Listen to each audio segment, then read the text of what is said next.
Hi everyone. তো আজকে আমার দিদির বার্থডে। প্রতি বছরে আমি চেষ্টা করি যে ওকে এই দিনটাতে কিছু না কিছু সারপ্রাইজ দেওয়ার। আগের বছরও আমি খুব সুন্দর করে ডেকোরেশন করে ওর বার্থডেটা সেলিব্রেট করেছিলাম, ওটা আমার ইউটিউব চ্যানেলে পোস্ট আছে। আর এই বছরে তেমন একটা কিছু সম্ভব হলো না, খুব ছোট্ট করেই আমি অ্যারেঞ্জ করেছি। আর ওকে কল করে দিয়েছি, এক্ষুনি আসবে। তো চলো এই মুহূর্তটা তোমাদের সঙ্গে শেয়ার করি। এই যে কেকটাও চলে এসেছে, আর কেকটা আমি নিয়েছি দীপানিতাদির কাছ থেকে। বেশ ভালো করে দিদি কেকগুলো। এই নে তো গিফট।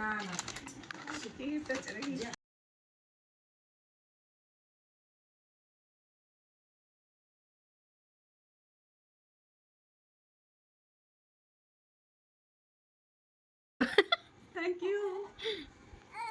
পছন্দ হয়েছে? দারুণ, খুব সুন্দর। ইয়ারিংসটা করবি না? Thank you. ইয়ারিংস স্টেশনে যাবে? থাকুক তাহলে। হ্যাঁ থাকুক। মিমো মিমো আছে, দিবাই আছে। এগুলো জানিস আমার এগুলোতে কত মানে পছন্দের জিনিস আমার কাছে হ্যাঁ হ্যাঁ, এটা আরেকটা ব্যাপার হলো, কিনতে গেছিলাম, সুনন্দাও এটা খুব চয়েস করেছে। আমি বলছি এইটা নে, এটা পছন্দ হবে। আমি বলছি দেখ দিদির পছন্দ হবে তো? বলছে হ্যাঁ হ্যাঁ। ভালো লাগছে। আমার ঘড়িটা পছন্দ হয়েছে। আমার ঘড়িটা, হ্যাঁ ঘড়িটা দিয়ে। কানেরটা আমার কানের ফ্রক আছে। কানেরটা ভালো লাগছে না? আমার ভালো লাগে। আমার হুম। ঘড়িটা আমার সত্যি অসম্ভব ঘড়িটা আমার সুন্দর পছন্দ। হয়েছে। যেমন জামা জীবন না, ওকে ওখানে দিয়েছিল। ওরা এত অত্যাচার করছে না, ওরা প্রচুর অত্যাচার। দেখিয়ে দেখা। অত্যাচারের হাত থেকে বাঁচার জন্য এখানে দিয়েছি। আমি ভাবলাম দিদিকে কেক কাটবো, সেখানে কেক কাটবো দিয়ে দিদি ঘুমিয়ে গেল। শুনলাম আমাদের ইচ্ছে। ও জেগেছিল তখন? হ্যাঁ তখন জেগেছিল। বসো না, ঘুমেছে সে জায়গা কাটছিল। Happy birthday to you, happy birthday to you, happy birthday dear didi, happy birthday to you. Thank you.